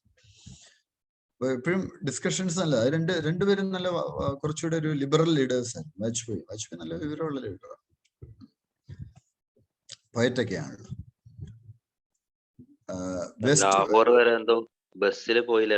അതെ അതെ പോയി. അപ്പൊ പാരലി ഇവിടെ ആർമി എന്ത് ചെയ്യുമായിരുന്നു? പാരലി അവന്മാർ ഇവിടെ അറ്റാക്കിനുള്ള ഒരുക്കം കൂട്ടുമായിരുന്നു. എപ്പോഴും ഈ ഒരു കുറച്ചുകൂടെ മാനവികതയൊക്കെ ഉണ്ട്. എഴുത്തുകാരൊക്കെ അഡ്മിനിസ്ട്രേറ്റേഴ്സ് ആയിട്ട് വരുമ്പോൾ കുറച്ചുകൂടെ മനുഷ്യത്വം ഉണ്ട്. വാജ്പേയി ഒക്കെ റൈറ്ററാണ്. West Bank and issues associate. Israel approves West Bank settlement homes ahead of Trump exit. The approval are widely seen as taking advantage of the last few days of US President Donald Trump's administration. Where is West Bank? It is a landlocked territory near the Mediterranean coast of Western Asia, bordered by Jordan to the east and by Green Line separating it and Israel on the south. Areas ഒക്കെ മനസ്സിലാക്കുക. നമ്മൾ നേരത്തെ ചർച്ച ചെയ്തിട്ടുള്ളതാണ്. ഞാൻ വീണ്ടും അതിലേക്ക് പോകുന്നത്. JCPOA, Joint Comprehensive Plan of Action, or the Iran deal, what it is. US Secretary of State Antony Blinken recently confirmed that if Iran were to become compliant with the terms of the now defunct Joint Comprehensive Plan of Action, the US would enter it too. The Trump administration had pulled out of the deal in 2018. Trump administration എന്ത് ചെയ്തു? അവർ ഈ ഒരു joint comprehensive plan of ആക്ഷനിൽ നിന്ന് അവര് പിൻവാങ്ങിയിരുന്നു US. അപ്പൊ എന്താണ് ഈ joint comprehensive plan of action എന്ന് പറഞ്ഞാൽ എന്താണ്? Iran agreed to rein its nuclear program in a 2015 deal struck with the US, UK, Russia, China, France and Germany. 2015 അവർ പറഞ്ഞു ഞങ്ങളുടെ ന്യൂക്ലിയർ പ്രോഗ്രാമിലേക്ക് ചില മാറ്റങ്ങൾ വരുത്താം, പകരം സാങ്ഷൻസ് ഒഴിവാക്കി കൊടുക്കാം. സാങ്ഷൻ എന്ന് വെച്ചാൽ എന്താണ്? ഉപരോധം. ഇറാൻ എണ്ണ വെക്കണം, നല്ല അവർക്ക് വരുമാനം കിട്ടും. Iran agreed to rein in its nuclear program in a 2015 deal struck with the US, UK, Russia, China, France and Germany. Tehran agreed to significantly cut its stores of centrifuges, enriched uranium and heavy water, all key components for nuclear weapons. അപ്പൊ അവരെന്ത് ചെയ്യും? അവര് cut ചെയ്യാമെന്ന് പറഞ്ഞു അളവുകൾ. അപ്പൊ പുതുതായിട്ട് nuclear വാർ heads അവർ ഉണ്ടാക്കത്തില്ല, അല്ലാതെ. അപ്പൊ അത് അവര് എഗ്രി ചെയ്തിരുന്നു. ജോയിന്റ് കമ്മീഷൻ എസ്റ്റാബ്ലിഷ് ചെയ്തു. നെഗോഷിയേറ്റിംഗ് പാർട്ടീസിന് റെപ്രസെന്റേഷൻ ഉണ്ടായിരുന്നു. പക്ഷെ അതിൽ നിന്നായിരുന്നു ട്രംപ് അഡ്മിനിസ്ട്രേഷൻ പിൻവാങ്ങിയത്. ജോ ബൈഡൻ വീണ്ടും അത് ഡിസ്കഷനൊക്കെ ആരംഭിച്ചിട്ടുണ്ട്. IOSCO എന്താണ്? IOSCO, international organisation of securities commissions, IFSC in India. The first international financial services center, IFSC, in the country has been set up at Gujarat International Finance Tech City, GIFT. Gujarat International Tech Finance City variyana. To regulate such institutions, the government established IFSCA on April 27 last year, with its head office in Gandhinagar. It is the international body that brings together world securities regulators and is recognized as the global standard setter for security sector. G7 summit. UK has invited India, Australia and South Korea to attend the G7 summit that is scheduled to be held in June as guest countries. Who all are G7 members? Originally it was G8, but originally G8 was set up in 1975 as the informal forum bringing together the leaders of world's leading industrial nations. The summit gathers leaders from European Union and the following countries: Canada, France, Germany, Italy, Japan and United Kingdom and United States. Russia മാറി അല്ലേ? Purpose എന്താണ്? International economic ഇഷ്യൂസിൽ discussions കൊണ്ടുവരിക എന്നുള്ളതാണ്. Russia ഉണ്ടായിരുന്നു, Russia മാറി. എപ്പോഴാണ്? ക്രീമിയയുടെ annexation വന്നപ്പോൾ Russia മാറ്റി. അപ്പോൾ ഈസ്റ്റേൺ യുക്രൈനിൽ റഷ്യൻ ട്രൂപ്സ് ഒക്കെ പോയായിരുന്നല്ലോ ക്രീമിയ അനക്സ് ചെയ്യാൻ വേണ്ടി. അപ്പോൾ after that now it is G7, international energy agency. Organisations ഒക്കെ ഒന്ന് പഠിക്കുക കേട്ടോ. ഞാൻ എപ്പോഴും പറയുന്നത്, നിങ്ങൾക്ക് തന്നെ വെറുതെ ക്ലാസ് കേട്ടോണ്ടിരുന്നാൽ മാത്രം കാര്യമില്ല. നിങ്ങൾ പാരലി എന്ത് ചെയ്യണം? നിങ്ങൾ പഠിക്കണം. നിങ്ങൾ റിപ്പീറ്റ് ചെയ്ത് പഠിക്കുക. ഇപ്പൊ നമ്മളിത് തീരും. നമ്മള് ജാനുവരി ആയി, ഇനിയിപ്പോ February, March, April, May, June, July, August, ഒരു 7 മാസത്തെ. സർ ഇത് റിവൈസ് ചെയ്യുമ്പോഴും നല്ലൊരു സമയം പോകുന്നുണ്ട് സർ. പക്ഷെ പ്രിലിം റിവൈസ് ചെയ്യണം. വായിച്ചു വിട്ടാ പോരെ. ഇപ്പൊ ക്ലാസ് ഇരിക്കുന്നതുകൊണ്ട് ഐഡിയ കിട്ടത്തില്ല, പിന്നെ വായിച്ചു വിട്ടാ പോരെ. കുറച്ച് സമയം മേജർ നെയിംസ് ഒക്കെ 1-2 പ്രാവശ്യം നോക്കണം തോന്നുന്നു. അതായത് ഈ അതുപോലെ എല്ലാം. അതെ, നിങ്ങൾക്ക് ക്ലാരിറ്റി ഇല്ലെങ്കിൽ നോക്കണം. കാര്യം അല്ലെങ്കിൽ നിങ്ങൾ എങ്ങനെ എഴുതും? നേവി ആയിട്ട് ബന്ധപ്പെട്ടതും ഈ സയൻസിലെ ഡിസീസ് കണ്ടീഷൻസും. അത് അത് മാത്രമേ ഉള്ളൂ, ഇവിടെ റിപ്പീറ്റ് ചെയ്ത് ചെക്ക് ചെയ്യേണ്ടി വരും. മനസ്സിലായി. IA ഇന്റർ ഗവൺമെന്റൽ ഓർഗനൈസേഷൻ ആണ് കേട്ടോ, international energy agency. Headquarters Paris ആണ്. Global energy and carbon dioxide status report, world energy outlook, world energy statistics, world energy balance, energy technology perspective, ഇതൊക്കെ അവരുടെ.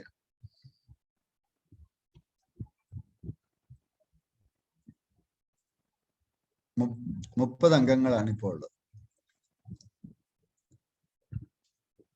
World gold council,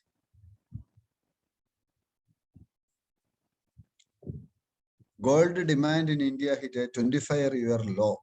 gold demand കുറഞ്ഞു, എന്തായിരിക്കും കാരണം? Covid, പിന്നെ record prices ആണ്. പിന്നെ ഇപ്പൊ ആളുകൾക്ക് മനസ്സിലായി ഇത് ചുമ്മാ തട്ടിപ്പാണ് ഈ ഗോൾഡ് സേവ് ചെയ്യുന്നത്, അല്ലെ? ആഭരണങ്ങളായിട്ട്. പകരം എന്ത് ചെയ്യാം? ഗവൺമെന്റ് എന്ത് കൊണ്ടുവന്നു? ഗോൾഡ് ബോണ്ട് കൊണ്ടുവന്നു. അപ്പൊ എന്താ ഗുണം? എന്താ? എല്ലാ മാസവും 2%, 3% പലിശ കിട്ടും ഗോൾഡിൽ. 2.5% കിട്ടും. കൂടാതെ എന്ന് നിങ്ങൾ വിൽക്കുന്നോ അന്ന് ഗോൾഡിന്റെ വിലയും കിട്ടും. അപ്പൊ എന്തുകൊണ്ട് ഇതല്ലേ നല്ലത്? ആണോ? പിന്നെ ഈ ആഭരണമായിട്ട് എടുക്കുമ്പോൾ പണിക്കുറവെന്നൊക്കെ പറഞ്ഞ് ഒരു 10-20% എപ്പോഴും കട്ട് ചെയ്യും, അല്ലേ? അതായത് ഒരു 1 ലക്ഷം രൂപയുടെ ഗോൾഡ് എടുത്താൽ 30,000 രൂപ പണിക്കൂലി ആയിട്ട് പോകും. ഒക്കെ ഒഴിവാക്കാൻ പറ്റും.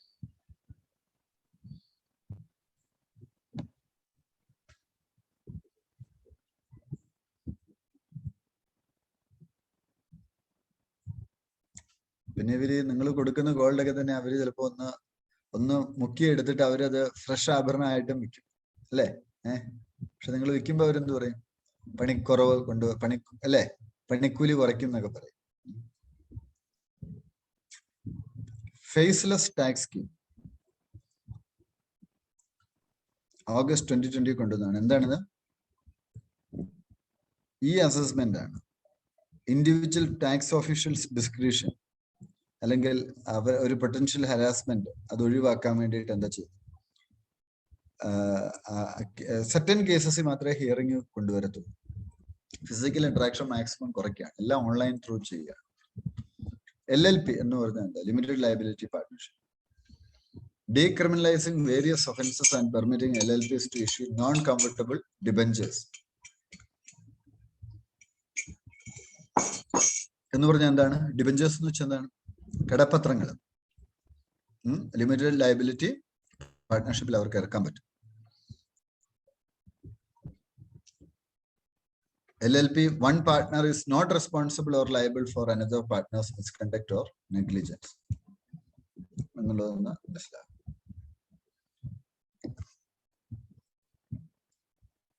ജമ്മു ആൻഡ് കാശ്മീരിന് വേണ്ടിയിട്ട് പുതിയൊരു സ്കീം വരും. എന്താണ് ആ scheme?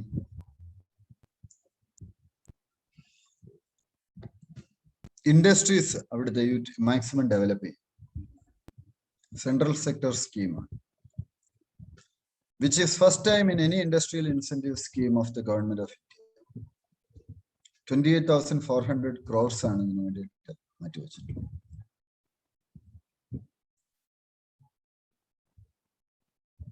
Main purpose of the scheme is to generate employment which directly leads to the socio-economic development of the region. ഇതൊക്കെ നിങ്ങൾക്ക് എക്സാമ്പിൾ ആയിട്ട് കൊണ്ടുവരാം കേട്ടോ. സ്മോളർ ലാർജർ യൂണിറ്റ്സ് എല്ലാത്തിനും സപ്പോർട്ട്. ഗ്രീൻ ടാക്സ് വരുന്നു. എവിടെയാണ് green tax on old vehicles? എന്തിനു വേണ്ടിയിട്ടാണ് ഈ ഗ്രീൻ ടാക്സ്? 15 വർഷത്തിന് മേലെയുള്ള വാഹനങ്ങൾ ഉണ്ടാക്കുന്ന ആ റവന്യൂ എന്തിനു വേണ്ടി യൂസ് ചെയ്യും? Tackling pollution. ഇപ്പൊ ഒരു നല്ല സ്കീമായിട്ട് നിങ്ങൾക്ക് ആൻസർ കൊണ്ടുവരാം. ഗ്രീൻ ടാക്സ്, എമിഷൻ മോണിറ്ററിംഗിന് യൂസ്.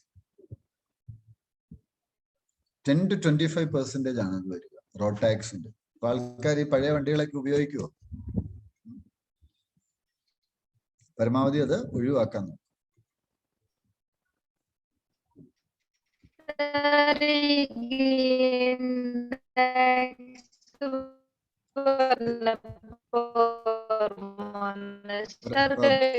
ശബാന പറയുന്ന കേൾക്കുന്നില്ല, ക്ലാരിറ്റി ഇല്ല.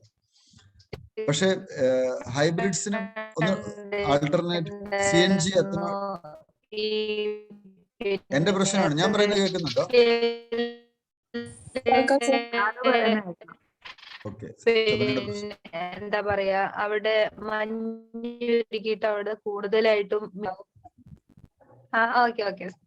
ഇപ്പൊ കേൾക്കാം. ഒന്നിട്ട് പറഞ്ഞേ ശോഭന, ഒന്നിട്ട് പറയൂ. ഹലോ സാർ, ഇപ്പൊ കേൾക്കാവോ? ഇപ്പൊ കേൾക്കാം.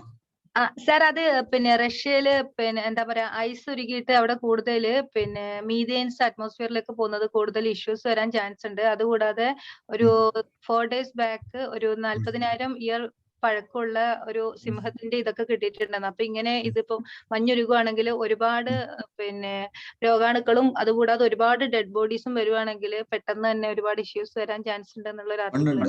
അതുണ്ട്. അത് ഹിന്ദു നേരത്തെ അത് ആർട്ടിക്കിൾ എഴുതിയിരുന്നു. ഈ പത്തോജൻസ് ഒരുപാടുണ്ട്, അതെല്ലാം വെളിയിൽ വരും.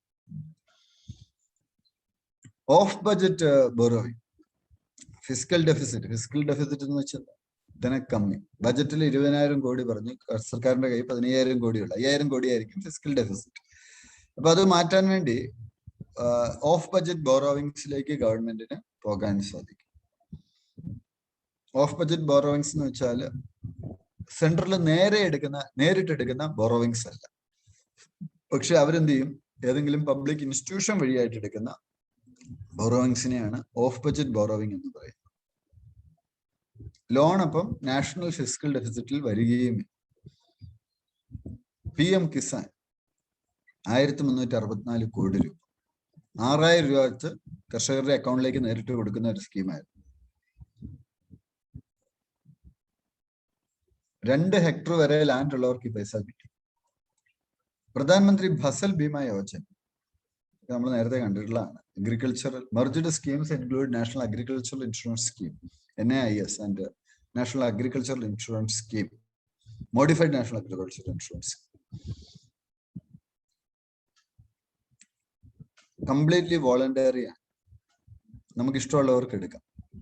സെൻട്രൽ സബ്സിഡി കിട്ടും. അപ്പൊ എന്താ ഗുണം?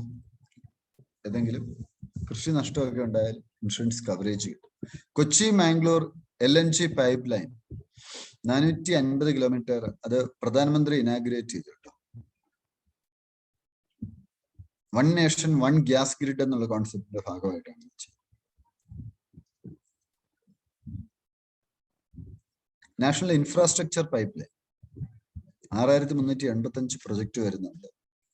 7,300 പ്രൊജക്ട്സ് ലേക്ക് എത്തുന്നു ഈ പാൻഡമിക്കിനിടയിൽ. അതിനുവേണ്ടി 100 ലക്ഷം കോടി രൂപയാണ് മാറ്റിവെച്ചിരിക്കുന്നത്. അപ്പൊ നമ്മൾ എങ്ങനെയാ ഡെവലപ്പ് ചെയ്യാം? Asset sales, monetisation, municipal bond market. ഇത് നമ്മളൊരു ചോദ്യം ഉണ്ടായിരുന്നു മെയിൻ ഇതുമായിട്ട് ബന്ധപ്പെട്ട്, ഈയിടെ ഇല്ലായിരുന്നോ? ക്വസ്റ്റ്യൻ തന്നില്ലായിരുന്നു നിങ്ങൾക്ക്? ആൻസർ കഴിഞ്ഞ ആഴ്ചത്തെ ക്വസ്റ്റ്യൻ കണ്ടന്റ് ഒക്കെ യൂസ് ചെയ്യും. Water spectrum option, 4G spectrum option March 1-ാം തീയതി ആരംഭിക്കും.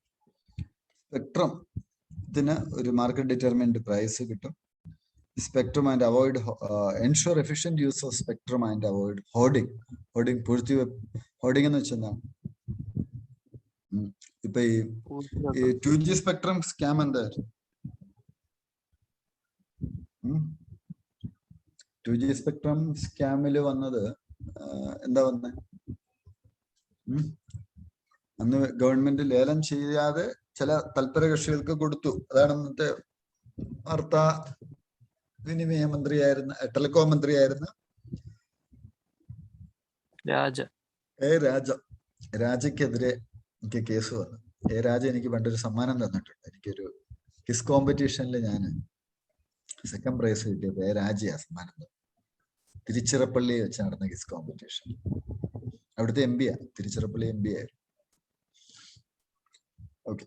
അപ്പോൾ spectrum option is A process whereby a government uses an auction system to sell the rights to transmit signals over specific bands of the electromagnetic spectrum and to assign scarce spectrum resources.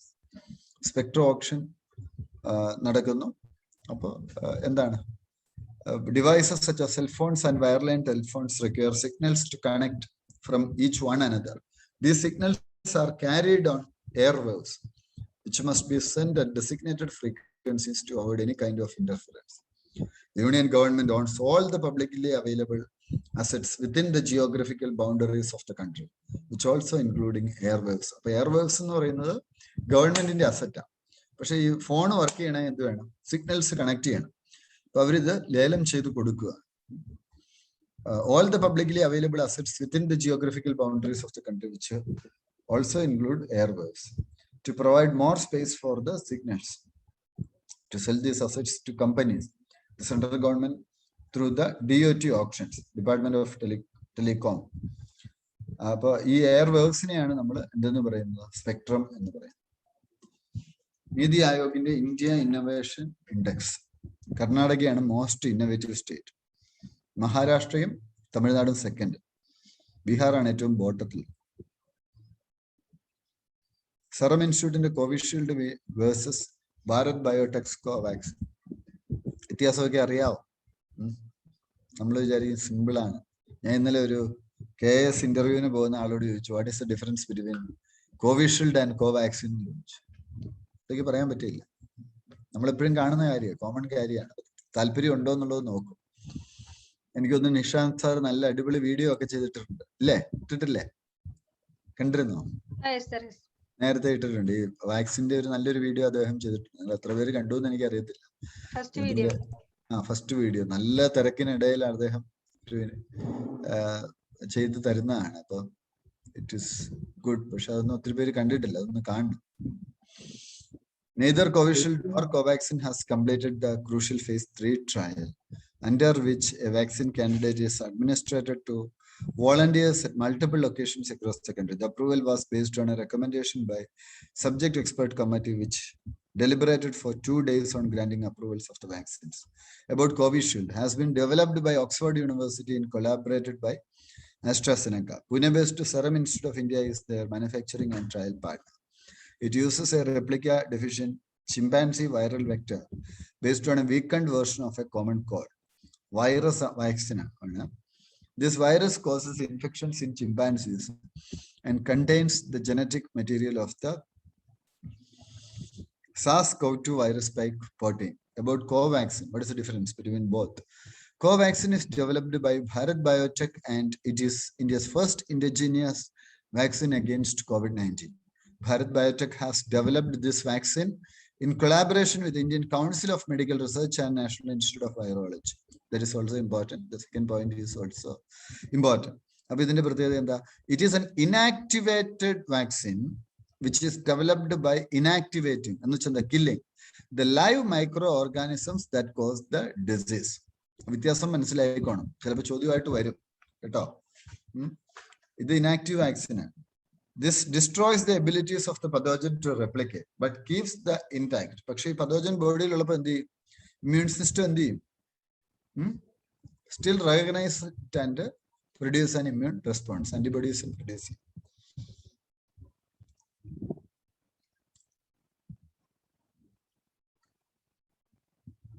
India proposes to expand research tourism in the Arctic. New Arctic policy. നമ്മൾ കഴിഞ്ഞ ആഴ്ച കണ്ടതാണ്.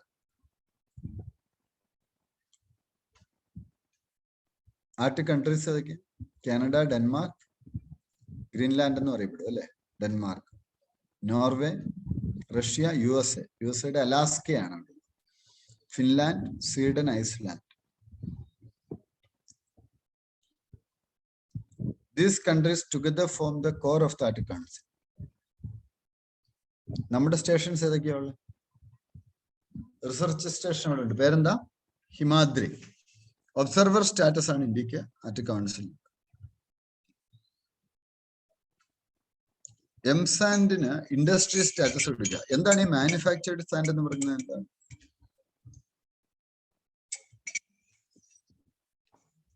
എന്താണ് manufactured sand? പറയാമോ? എന്താണ് manufactured sand? ഇപ്പൊ ഈ construction വീട്ടിലൊക്കെ നമുക്ക് മണല് കിട്ടാനുണ്ടോ?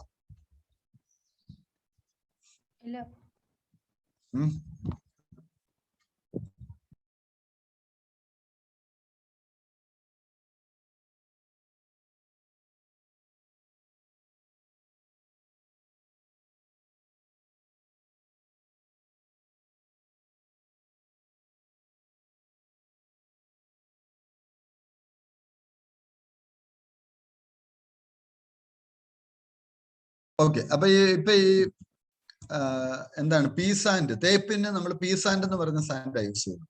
കെട്ടാൻ വേണ്ടി മണലിന് പകരം എംസാൻഡ് ആണ് യൂസ് ചെയ്യുന്നത്. അപ്പൊ അതൊരു ഇൻഡസ്ട്രി ആക്കി അവർ മാറ്റുകയാണ്. ഇപ്പൊ നമ്മൾ ഈ റിവർ ബെഡ് നമ്മൾ യൂസ് ചെയ്യുന്നുണ്ടോ? റിവർ ബെഡ് സാൻഡ് യൂസ് ചെയ്യുന്നുണ്ടോ ഇപ്പൊ? ഇല്ല. ഇപ്പൊ കേരളത്തിലൊന്നും കിട്ടത്തില്ല അത്, അല്ലേ? നേരത്തെയൊക്കെ എന്താണ്, പുഴമണലാണ്. നമ്മൾ ഇങ്ങനെ മണൽ കോരുന്നവരുണ്ടായിരുന്നു, മുങ്ങിയിട്ട് കോരിയെടുക്കും. അടിയിൽ പോയിട്ടൊരു സാധനം ഉണ്ട് അവരുടെ ജാറ് പോലെ ഇരിക്കുന്ന ഒരു സാധനം ഉണ്ട്, അത് വെച്ച് ഇങ്ങനെ കോരി വള്ളത്തേലിടും. അല്ലെങ്കിൽ ലോറിയിലൊക്കെ ആലുവ പുഴയുടെ ഒക്കെ തീർത്തു നിന്നൊക്കെ എടുക്കുമായിരുന്നു. ഇപ്പൊ അത് പറ്റത്തില്ല. ഇതെന്താ സംഭവം? ഈ എംസാൻഡും ബീസാൻഡും ഒക്കെ എന്താണ് ബേസിക്കലി? മെറ്റൽ പൊടിക്കുന്നതല്ലേ, അല്ലേ? മെറ്റൽ പൊടിയില്ലേ? ഗ്രാനൈറ്റ് സ്റ്റോൺ പൊട്ടിച്ച് കിട്ടുന്നത്. ഗ്രാനൈറ്റ്സ് പൊട്ടിച്ചെടുക്കുന്നത് അല്ലേ? ഓക്കെ. അപ്പം കോൺക്രീറ്റ് കൺസ്ട്രക്ഷന് നമ്മളിപ്പോ ഇതാണ് പൊതുവെ ഉപയോഗിക്കുന്നത്. It is crushed sand, cubical shape with grounded edges, washed and graded as a construction material.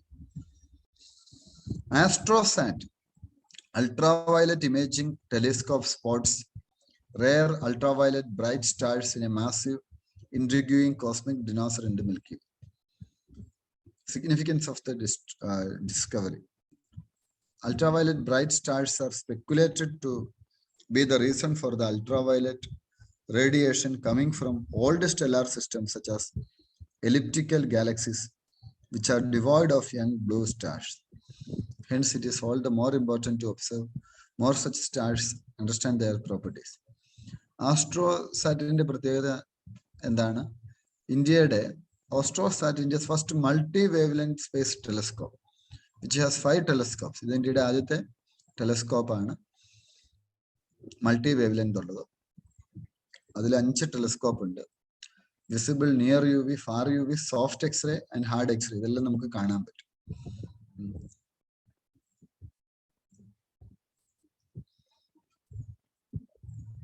Science and technology innovation policy വന്നിട്ടുണ്ട്. നമുക്ക് റിസർച്ചിലൊക്കെ വലിയൊരു ഇമ്പോർട്ടൻസ് നമ്മൾ കൊടുക്കുന്നില്ല.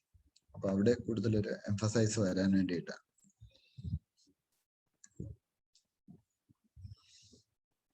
Open science framework, one nation one subscription. എന്താണിത്?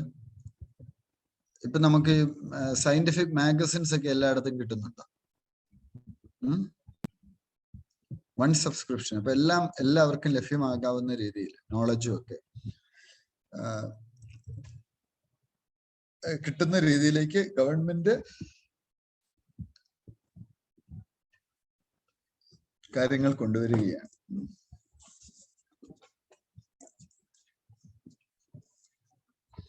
GI tag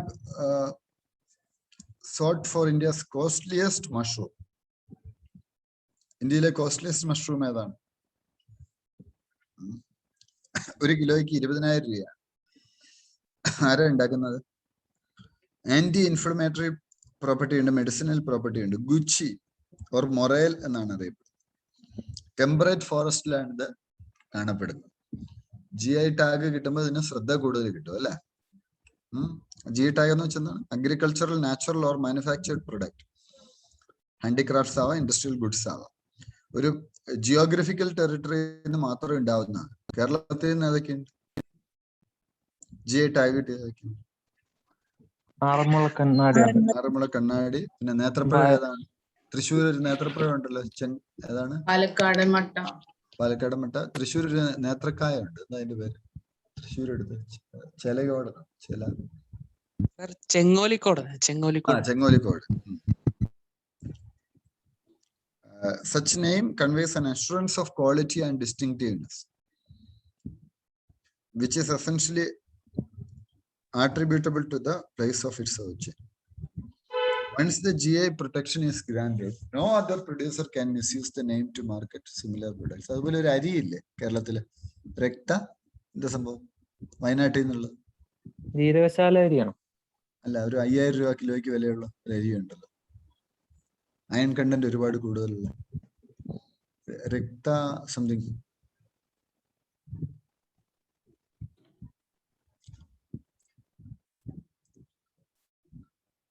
രജിസ്ട്രേഷൻ 10 വർഷത്തേക്കാണ്.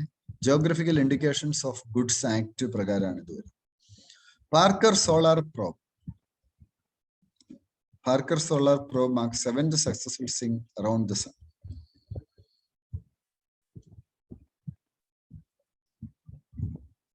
Trace the flow of energy that heats and accelerates the solar corona and solar wind.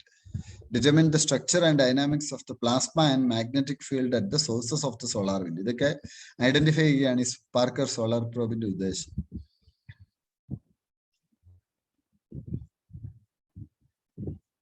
Atmosphere and climate research, modeling, observing system and services across scheme. This Ministry of Earth Sciences in your scheme. Different aspects of weather and climate services. Scheme will provide improved weather, climate and ocean forecast and services. Flue gas desulfurization. New emission norms, coal-fired factory plants. An unworkable time schedule would burden utilities and lead to an increase in power tariffs. Center had initially set a 2017 deadline for thermal power plants to comply with the emission standard, installing flue gas desulfurization units. Emission കുറയ്ക്കാൻ വേണ്ടിയിട്ട് ഈ toxic sulphur ഡയോക്സൈഡിന്റെ emission കുറയ്ക്കാൻ വേണ്ടിയിട്ടുള്ള technology develop ചെയ്യണമെന്നാണ് അവർ പറഞ്ഞിട്ടുള്ളത്. അപ്പോൾ പൊതു method എന്താണ്? വെറ്റ് സ്ക്രബിംഗ് ഉണ്ട്, സ്പ്രേ ഡ്രൈ സ്ക്രബിംഗ് ഉണ്ട്, അങ്ങനെയുള്ള കുറെ മെത്തേഡ്സ് ഉണ്ട് ഇതിന് വേണ്ടിയിട്ട്. ഏഷ്യൻ വാട്ടർ ബേർഡ് സെൻസസ് ആന്ധ്രയിൽ നടന്നു. വാട്ടർ ബേർഡ്സിൽ എക്കോളജിക്കലി ഡിപ്പെൻഡന്റ് ആണ്, വെറ്റ്ലാൻഡ്സിനെ ആശ്രയിച്ച് കഴിയുന്നത്. റിവർ വാട്ടർ ക്വാളിറ്റിയെ കുറിച്ച് Yamuna monitoring committee, green tribunal appointed river Yamuna monitoring committee, supreme കോടതി ആവശ്യപ്പെട്ടത് പ്രകാരം ഫോർമർ ചീഫ് സെക്രട്ടറി ശൈലജ ചന്ദ്രയാണ് ഇത് ഹെഡ് ചെയ്യുന്നത്. Commission for air quality management set up ചെയ്തു. നിങ്ങൾക്ക് മെയിനൊക്കെ ആൻസർ ആയിട്ട് കൊണ്ടുവരാം. Official secret acts. Republic T V editor in chief Arnab ഗോസ്വാമിയെ ഒഫീഷ്യൽ Secret Act പ്രകാരം complaints have been filed with the Mumbai Commissioner of Police demanding action against Republic TV in chief Arnab Goswami. Maharashtra Congress demanded for the arrest of Republic TV's editor-in-chief Arnab Goswami by registering cases for sedition for leak of sensitive information related to national security through WhatsApp chat. നിങ്ങൾ ഇത് കഴ്സന്റെ കാലത്ത് Lord Curzon കൊണ്ടുവന്ന act ആണ്. നാഷണലിസ്റ്റിനെയും പബ്ലിക്കേഷൻസിനെ ഒതുക്കാൻ വേണ്ടി കൊണ്ടുവന്നത് act. Spying ഉണ്ട്, അതുപോലെ തന്നെ secret information of the government, disclosure of other secret information of the government, അതൊക്കെ ക്രിമിനൽ കുറ്റമായിട്ട് വരും. ബോർഡർലാൻഡ് ടെറിട്ടോറിയൽ റീജിയൻ അഗ്രിമെന്റ് BTR, അത് 4 ജില്ലകളിലാണ്. കൊക്രാജ്ഹർ, ചിറാങ്, ബക്സ, ഉദാൽക്കർ. ബോർഡേഴ്സ് ആരാണ്? ആസാമിലെ ട്രൈബൽ കമ്മ്യൂണിറ്റിയാണ്. ബോർഡർലാൻഡ് ഡിസ്പ്യൂട്ട് 66-67 ഒരു സെപ്പറേറ്റ് സ്റ്റേറ്റ് വേണമെന്ന് പറഞ്ഞ് ആരംഭിച്ചായിരുന്നു. ABSU ഡിമാൻഡ് തുടങ്ങി, എന്നിട്ട് പറഞ്ഞു ആസാം 50-50 ആയിട്ട് ഡിവൈഡ് ചെയ്യാൻ പറഞ്ഞു ഉപേന്ദ്രനാഥ് ബ്രഹ്മ. അപ്പൊ അവസാനം എന്ത് ചെയ്യും? ആസാം മൂവ്മെന്റ് 79-85 വന്നു. ആസാം അക്കോർഡ് നിലവിൽ ആസാമീസ് പീപ്പിളിനെ പ്രൊട്ടക്ട് ചെയ്യുക, leading borders to launch a movement to protect their own identity. അങ്ങനെയാണ് ഈ ബോർഡർലാൻഡ് അഡ്മിനിസ്ട്രേഷൻ ഒക്കെ നിലവിൽ വരുന്നത്. Pakistan risk FATF black listing. ചിലപ്പോൾ അവർ ബ്ലാക്ക് ലിസ്റ്റിംഗിലേക്ക് പോകാനുള്ള സാധ്യതയുണ്ട് എന്നാണ് അന്നത്തെ കറണ്ട് അഫയേഴ്സിൽ പറഞ്ഞത്. ബ്ലാക്ക് ലിസ്റ്റ് വന്നാൽ എന്താണ്? ലോക ധനസഹായങ്ങളൊന്നും തന്നെ കിട്ടത്തില്ല ഇവർക്ക്. FATF വളരെ പ്രധാനപ്പെട്ടതാണ്, നമ്മൾ പലവട്ടം ചർച്ച ചെയ്ത ഒരു സംഗതിയാണ്. അപ്പൊ നമ്മൾ ജാനുവരി കംപ്ലീറ്റ് ചെയ്തിരിക്കുകയാണ്. നാളെ നമ്മൾ ഫെബ്രുവരി കറണ്ട് അഫയേഴ്സിലേക്ക് പോകും. സോറി, നാളെ ക്ലാസ് ഉണ്ടാവില്ല. നാളെ ഞാൻ ഏർലി മോർണിംഗിൽ ഞാൻ ട്രാവൽ ചെയ്യാണ്. അപ്പൊ നാളെ മോർണിംഗ് ഉണ്ടാവില്ല, മറ്റന്നാളായിരിക്കും ക്ലാസ് ഉണ്ടാവും, ഈ മോർണിംഗ് കറണ്ട് അഫയേഴ്സ്. ഓക്കെ, അപ്പൊ ഇതൊക്കെ ഒന്ന് നോക്കി പോവുക. ഇപ്പൊ ഒരാഴ്ച കൊണ്ട് നമുക്ക് തീർക്കാം, ഫുൾ കറണ്ട് അഫയേഴ്സ് തീരും. So all the best. 10 മണിക്ക് നോർമൽ കറണ്ട് അഫയേഴ്സ് ക്ലാസ് ഉണ്ടാവും. Thank you. Thank you, sir.